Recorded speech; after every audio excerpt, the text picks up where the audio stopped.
fim de julho, o Banco do Brasil perdeu 7,7 bilhões de reais em valor de mercado. O motivo?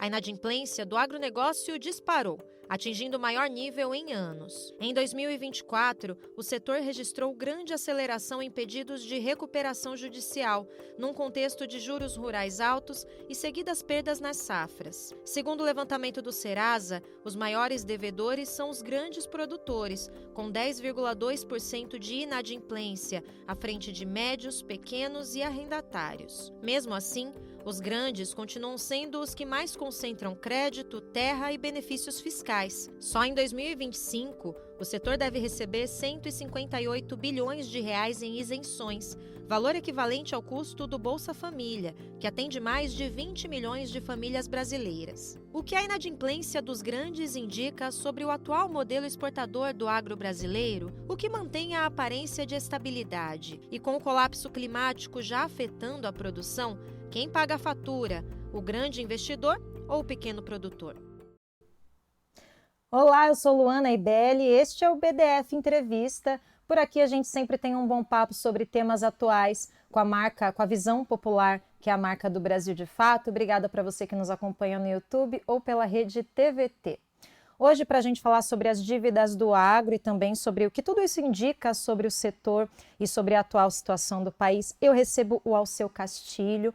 Ele é diretor e editor-chefe do De Olho nos Ruralistas, que é um site, um projeto que é dedicado a investigar o agronegócio e os impactos sociais, ambientais e políticos. Alceu, obrigada, viu, por ter topado o nosso convite. Olá, Luana, à disposição. Tentar ajudar aqui, né, todos vocês a entender melhor, né, as artimanhas do setor. Então vamos juntos. Alceu, começa explicando para a gente esse aumento expressivo na inadimplência entre os grandes produtores, né? Mesmo eles sendo os que concentram mais créditos e benefícios, o que explica esse momento e o que pode estar por trás de tudo isso? Tem muita coisa, Luana. São muitos fatores convergentes, simultâneos. Alguns vêm de médio, longo prazo, alguns são estruturais, né, ao sistema, às características do próprio agronegócio, e algumas coisas conjunturais. Você tem mudanças climáticas como um dos fatores aí para gerar, para diminuir margens de lucro. Você tem os juros altos, tem um monte de coisa. Mas também tem a estrutura mesmo do agronegócio. Eu queria fazer um parênteses antes, Luana, porque agora eles estão nos fazendo falar agronegócio sem a palavra negócio. E aí já tem um problema midiático, que é um fruto da campanha agressiva do setor via Rede Globo, o agro é pop, o agro é tudo, o agro é tech. E aí a gente se refere ao agronegócio agora como se fosse ao agro, é um tiozão, né? É o tio Álvaro, tio agro. E isso já foi uma artimanha para limpar a imagem desse setor, que tem no endividamento sistemático uma de suas características. É um setor que é predador em relação ao território, em relação aos recursos naturais, portanto, diretamente causador da emergência climática, que é descrita como um dos fatores para ele ir lá por exemplo, pedir uma recuperação judicial.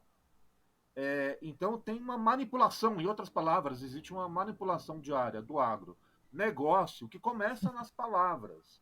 É, outra questão importante é que o pessoal da direita, da extrema direita, eles falam de liberalismo, né, como se fosse uma panaceia, né, para o universo empresarial.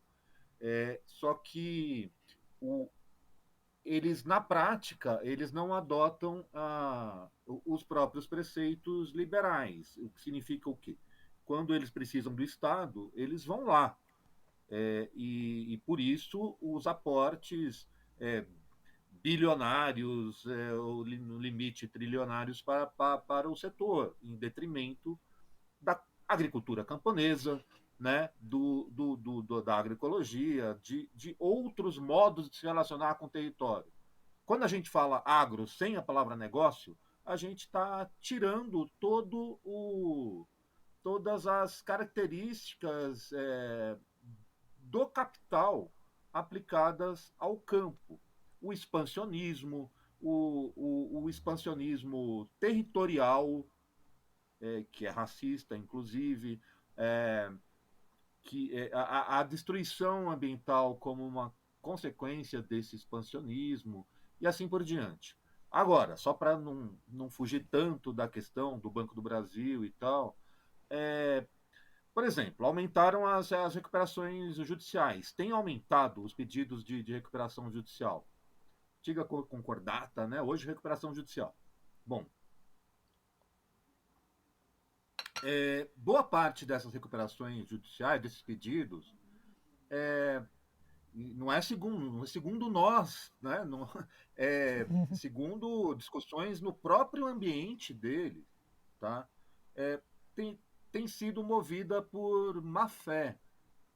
Não estou falando do camponês, do pequeno produtor, que, né, pode até ser ligado pode ser um camponês mais ou menos conscientizado, inclusive, ligado a um assentamento, ou né, um camponês que não se define como camponês, né, um produtor ligado a uma produção familiar, que esteja com uma dívida por várias dificuldades, porque enfrentou seca, porque enfrentou determinados problemas, e aí se vale dos créditos e se vale do próprio recurso jurídico da recuperação judicial. Estou falando de oportunistas, estou falando de má fé.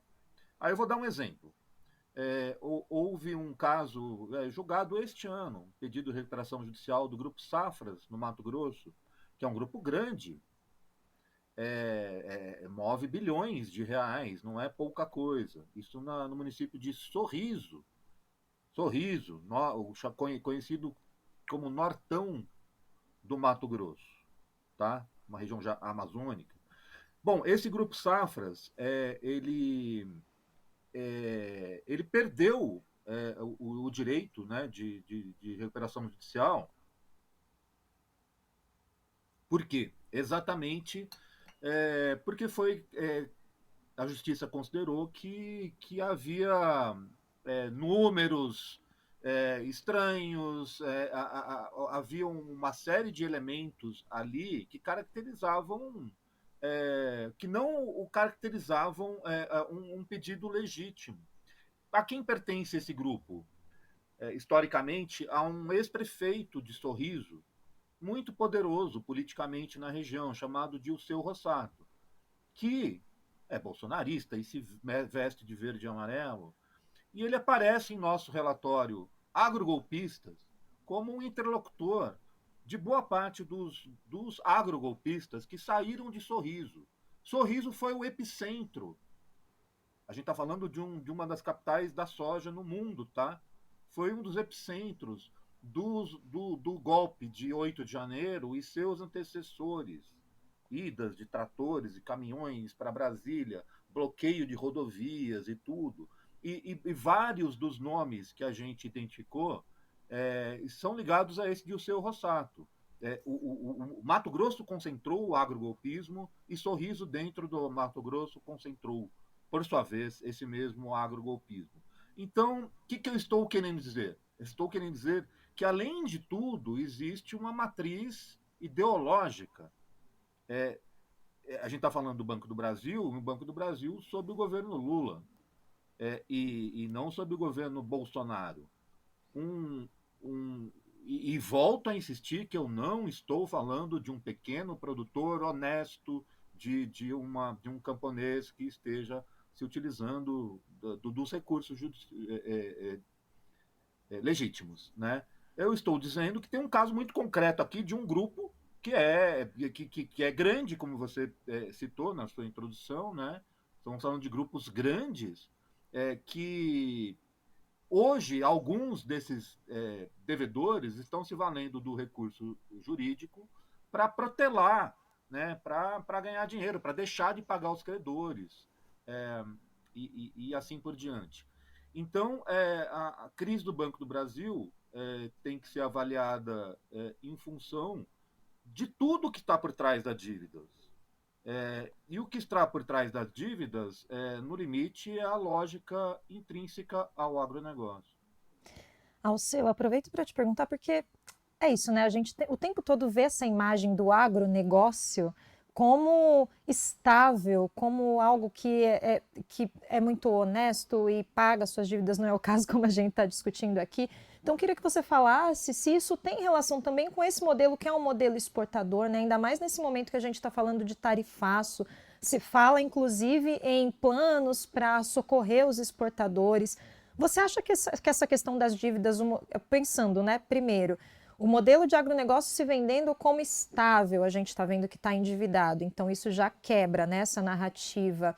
Ao mesmo tempo, a gente tem aí por trás esse modelo exportador que também está por trás de muita coisa. Enfim, queria que você fizesse essa conexão e explicasse para a gente por que não se vende, então, não se confirma, né, essa imagem de estabilidade vendida pelo agronegócio. É uma imagem não só de estabilidade, uma imagem romântica. Se a gente pega uma peça de publicidade da Globo, da campanha Agropop, ela vende praticamente, e paradoxalmente, uma imagem idílica do setor. Gente feliz, trabalhadores felizes. É um setor que gera poucos empregos, por sinal, né? Lá nos caminhões, em meio a um deserto verde. Eles conseguem romantizar um deserto verde de monoculturas. Bom, quando a gente tira a palavra negócio,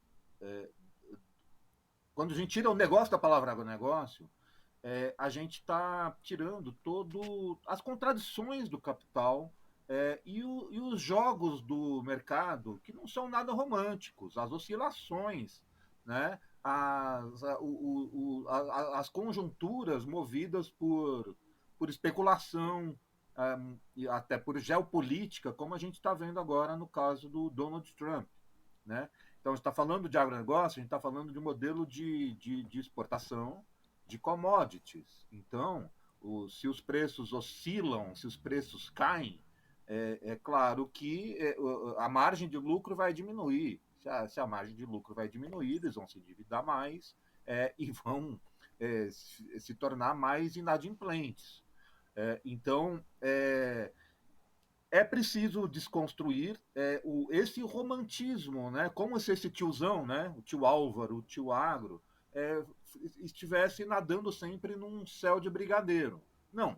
Além de ter as contradições internas, como eu falei aqui, você tem o contexto ambiental, que pode envolver o clima, por exemplo. Então, as mesmas pessoas que despejam, os mesmos fazendeiros, grandes fazendeiros, que despejam agrotóxicos em rio, que expulsam camponeses, que desmatam, né, que cometem crimes ambientais e não pagam dívida, né, que é outra forma de, ao mesmo tempo, de crédito e de inadimplência, né, você desmatar e cometer crime e não pagar a multa, né, e você está ganhando dinheiro com crime ambiental, né?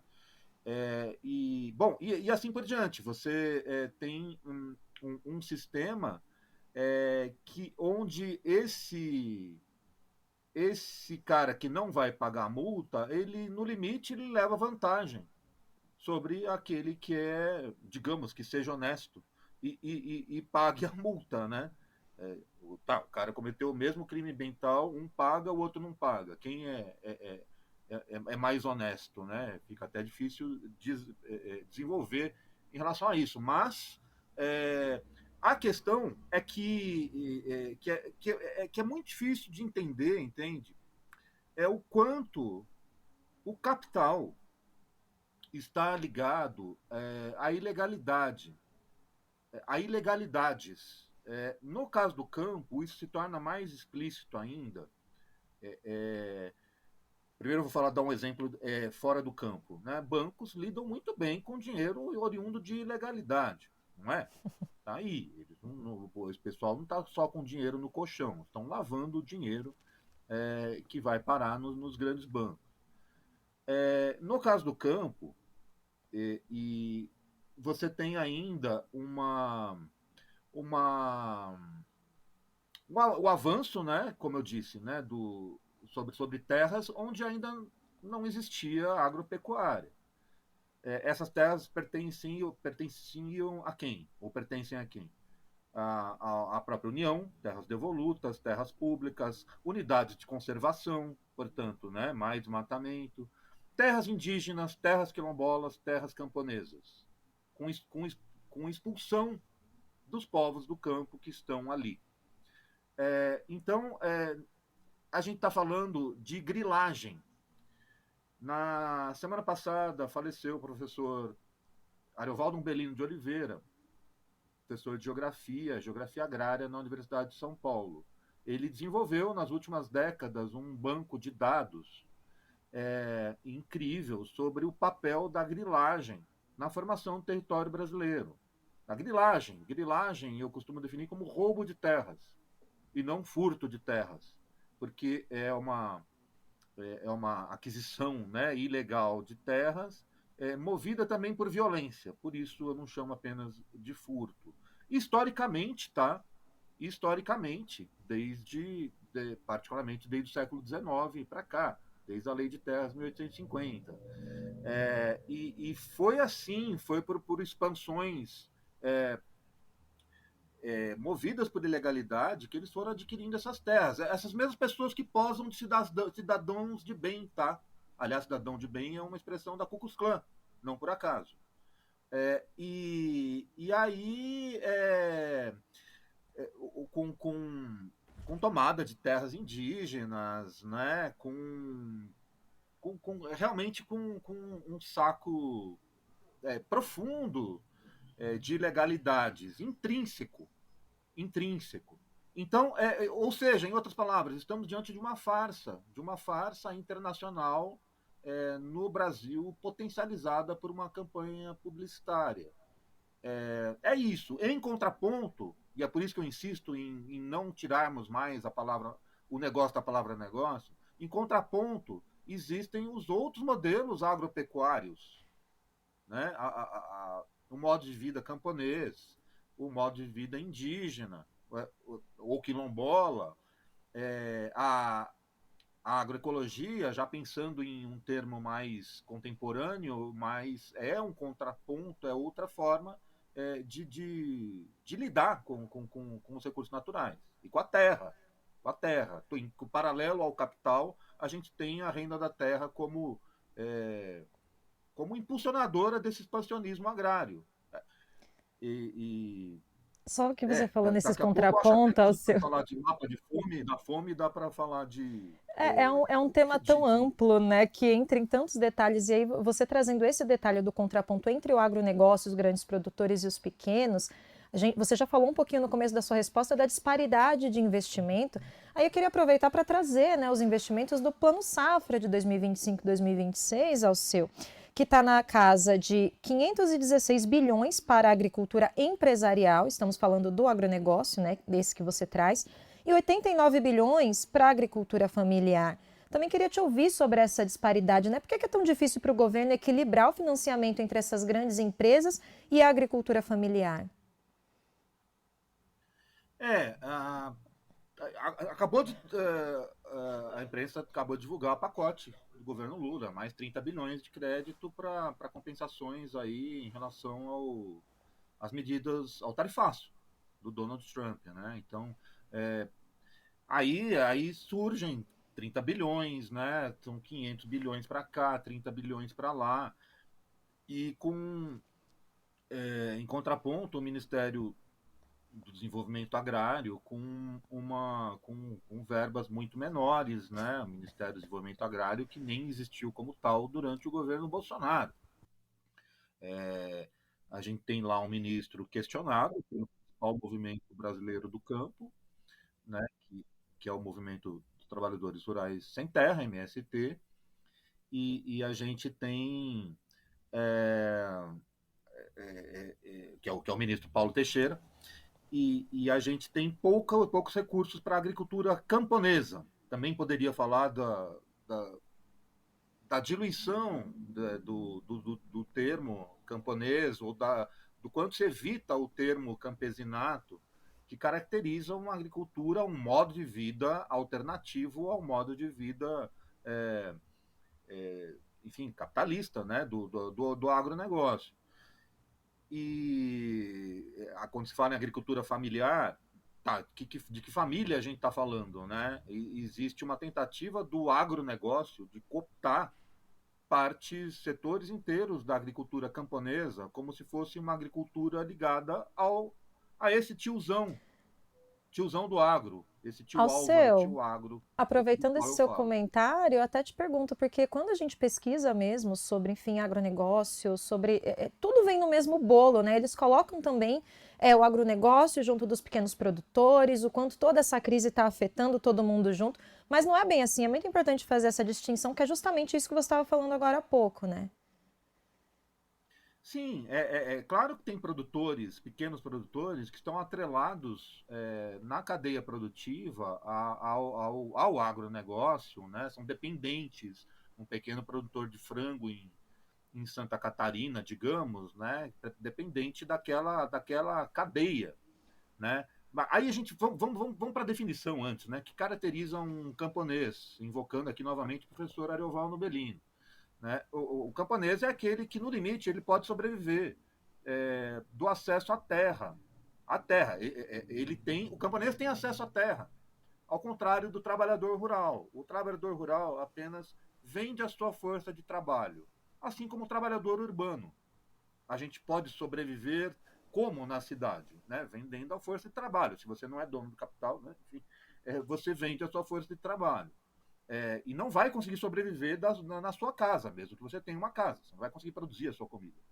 No limite, um camponês pode sobreviver. Claro que trocando, claro que, né, vendendo. Mas ele tem uma terra para chamar de sua, e ali ele pode plantar e pode criar animais. Tá? Então, tudo sempre pode ficar mais complexo, evidentemente. Né? Mas esse camponês aí vai ser mais ou menos atrelado aos jogos do capital.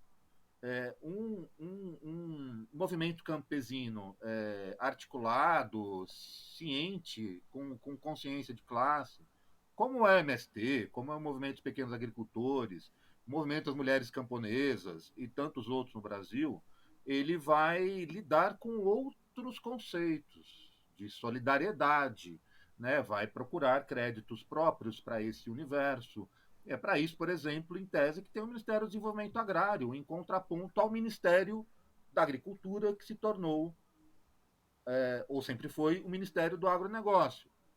É, então, essa divisão precisa ficar clara. Não existe apenas um modelo, e é por isso que a gente tem que parar de se referir ao agronegócio como se fosse uma entidade única. Ele vai cooptar, inclusive, para obter mais créditos, como se ele fosse o todo.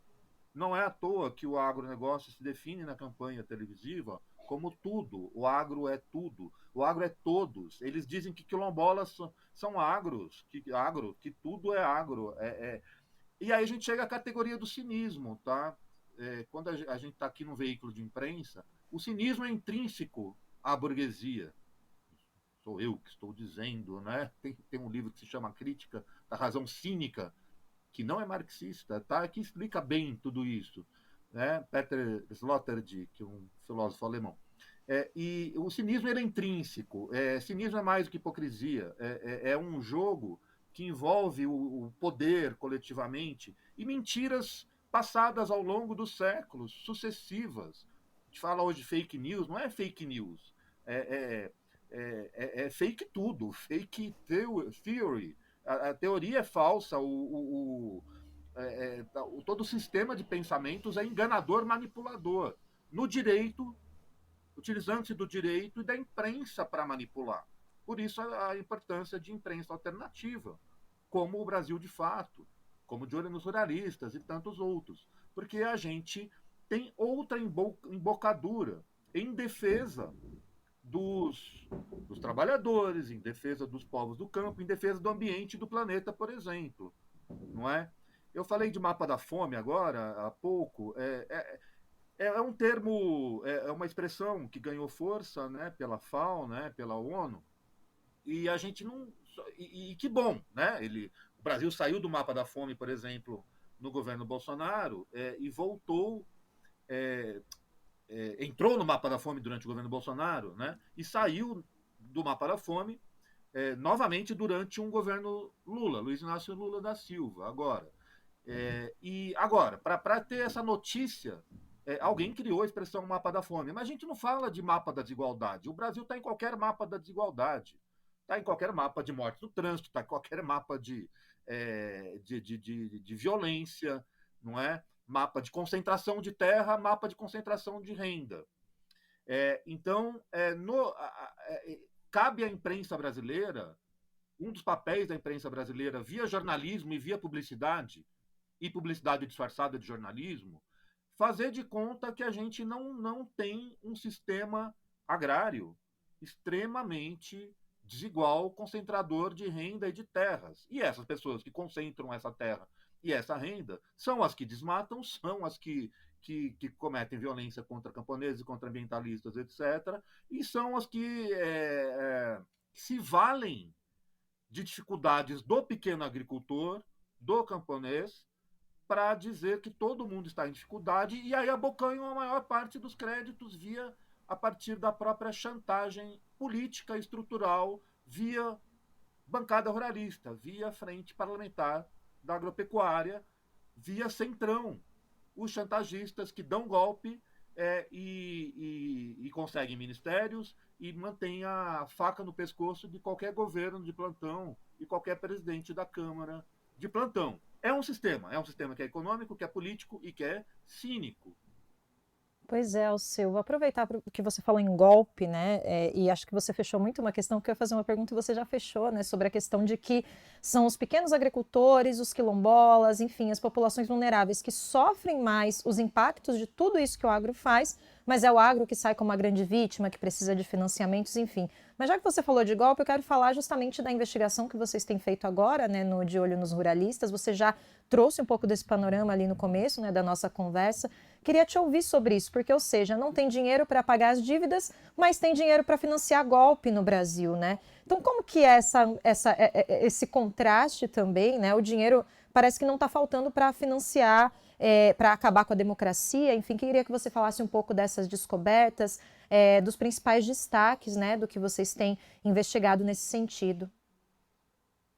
Sim, aí a gente desemboca noutra mentira, que apenas os pecuaristas e apenas um setor da pecuária seria um setor atrasado e medieval e não sei o quê. E em contraponto, teríamos né, um agronegócio moderno, com boas práticas. Não é essa a realidade, né, no campo brasileiro. O agrogolpismo no Brasil, os agrogolpistas, o nome do nosso estudo, dossiê, é Agrogolpistas.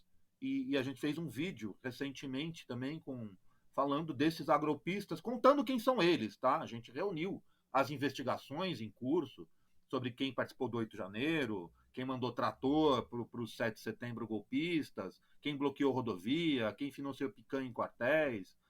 E a gente chegou a 142 nomes entre os investigados. É claro que é muito mais gente, mas foi o que deu para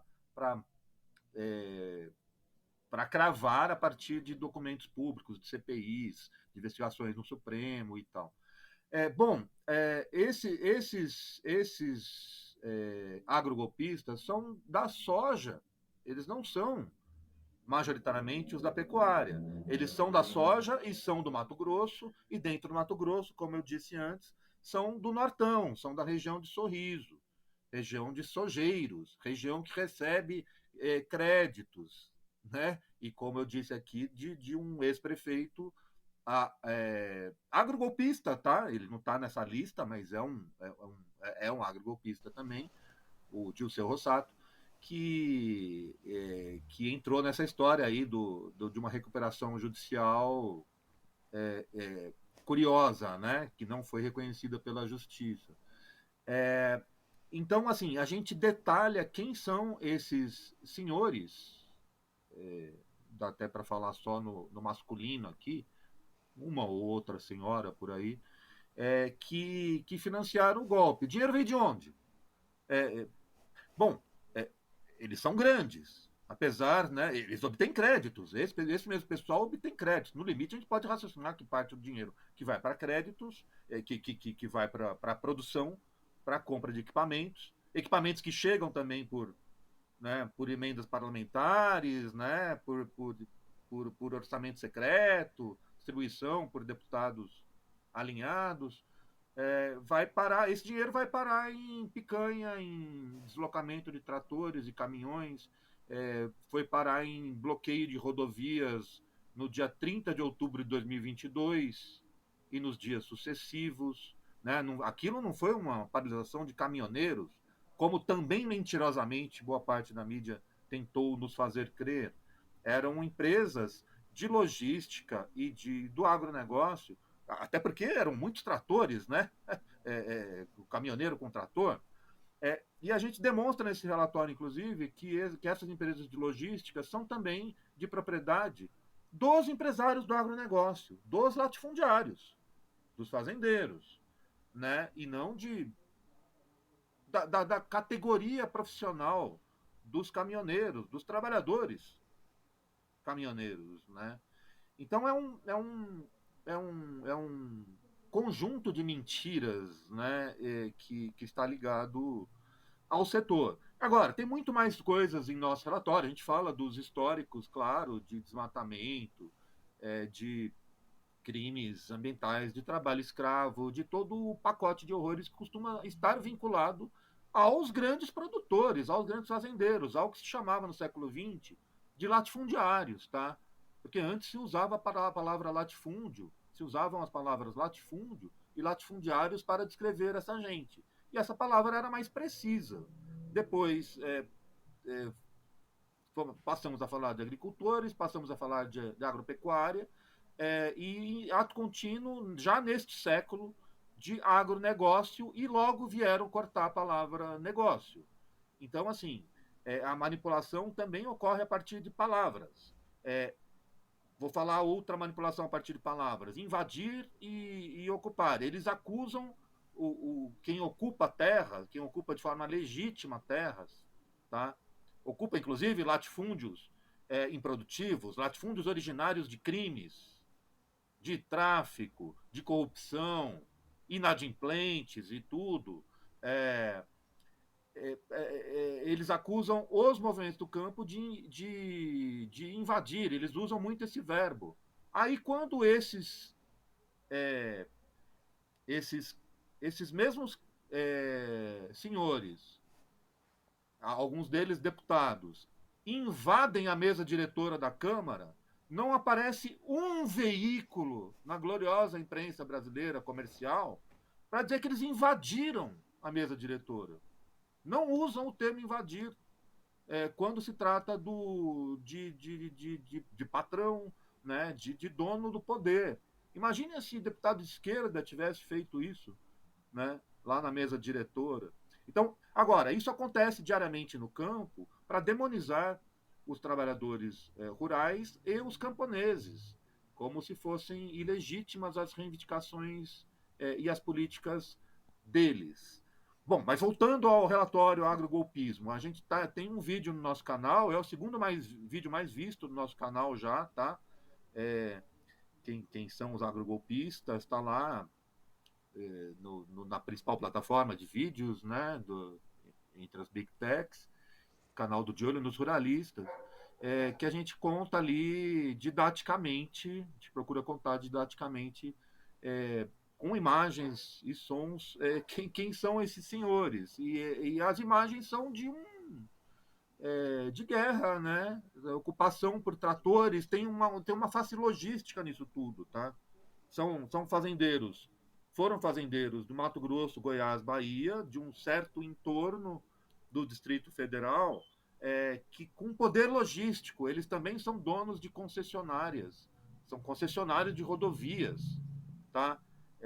Eles têm poder logístico. Vamos lembrar que o golpe de 2022, a tentativa, ocorreu também com o aval e o protagonismo da Polícia Rodoviária Federal. Então, por isso que a gente fala de estratégias de guerra para ocupar o poder, né? De geografia. Então, não tem bobo no agronegócio, né? Era a expressão que se usava no futebol antigamente, né? Não tem mais bobo no futebol.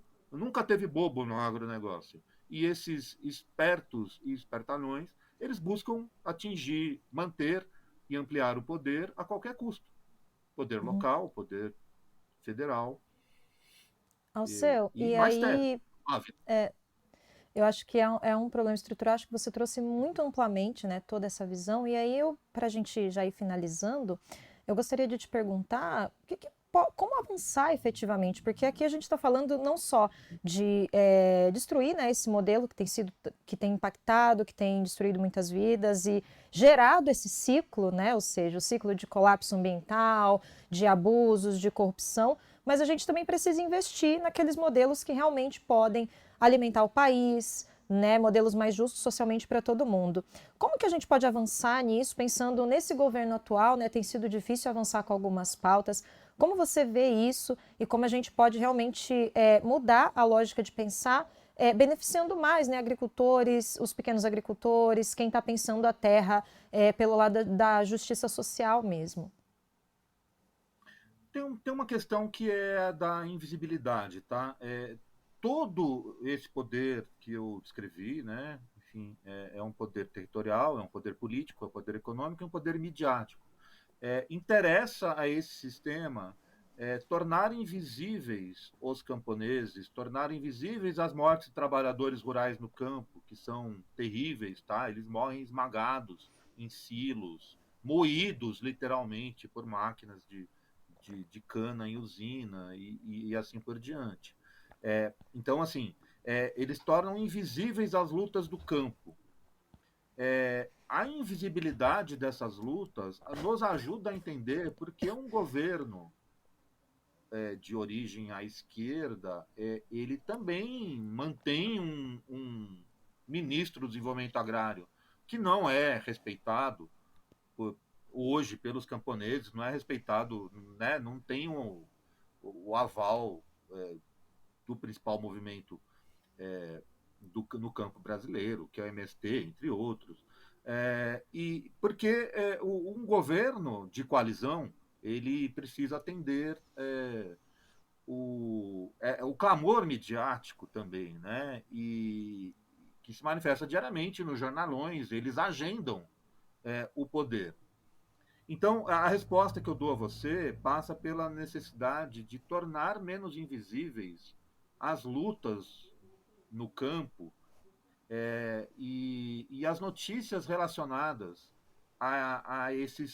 aos camponeses, né, e a quem luta por inclusão, contra a desigualdade, não só no campo. Então, é uma batalha, sim, é uma batalha cultural, uma batalha midiática, que é diária. Essas notícias existem, tá? O De Olho dos Jornalistas, o Brasil de Fato, a Repórter Brasil, enfim, e muitos outros, a TVT, né? E muitos outros veículos no Brasil estão, inclusive regionais, eles estão contando histórias é, reais de resistência e de melhor aproveitamento da terra e dos recursos, de protagonismo dos povos do campo, protagonismo das mulheres do campo, né, que não vão parar no Jornal Nacional, que não vão parar no Fantástico, tá? E não estão agendando as lutas de parlamentares, por exemplo, no Congresso, a não ser como reação.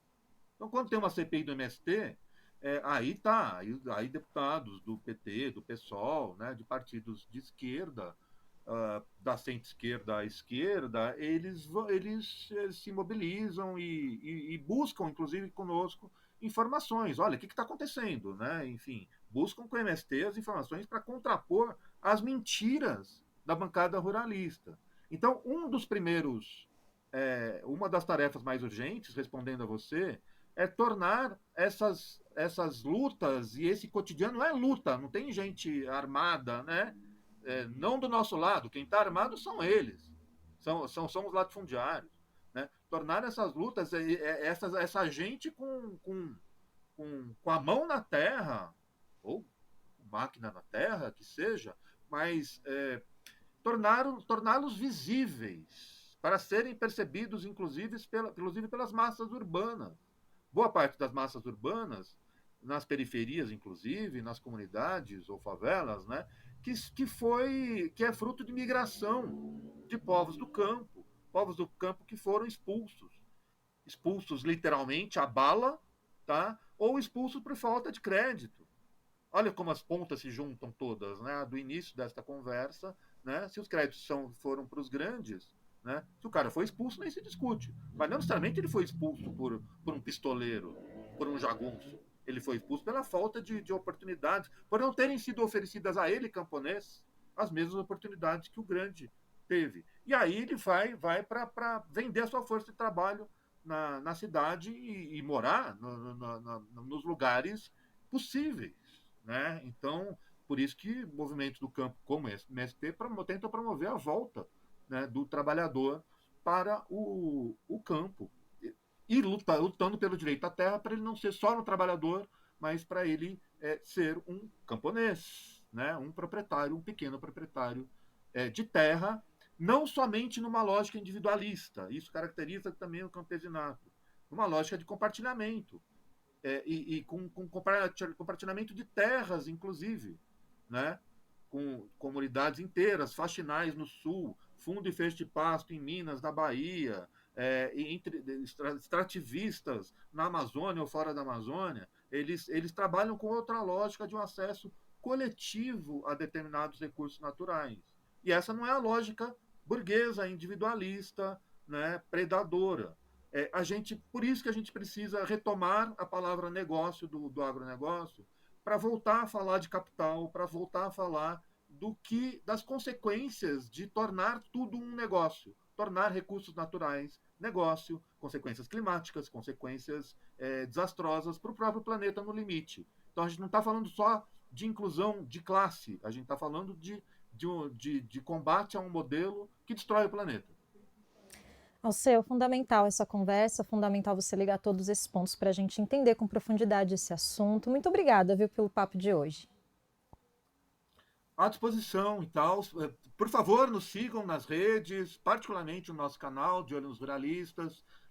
A gente acabou de soltar uma reportagem, um vídeo sobre os 14 baderneiros que tentaram um golpe na Câmara dos Deputados, né, o golpe do esparadrapo. E vem material muito interessante por aí, tá? Sobre Flávio Bolsonaro e agrogolpismo, em breve. Então fica o convite, tanto no site, né, e no YouTube. É isso, né? No site e no YouTube também vocês estão soltando esse material. Facebook, Instagram, enfim, redes sociais como um todo, o velho tá Twitter. Bem. É isso, tá bom, Alceu, obrigada, viu? Um grande abraço para você. Abraço, obrigado. E aqui a gente encerra mais um BDF Entrevista. Muito obrigada pela companhia. Aproveito para te lembrar que a gente tem programa novo de segunda a sexta, sempre às 7h, tanto no YouTube do Brasil de Fato, quanto na Rede TVT. Obrigada, até a próxima. Tchau.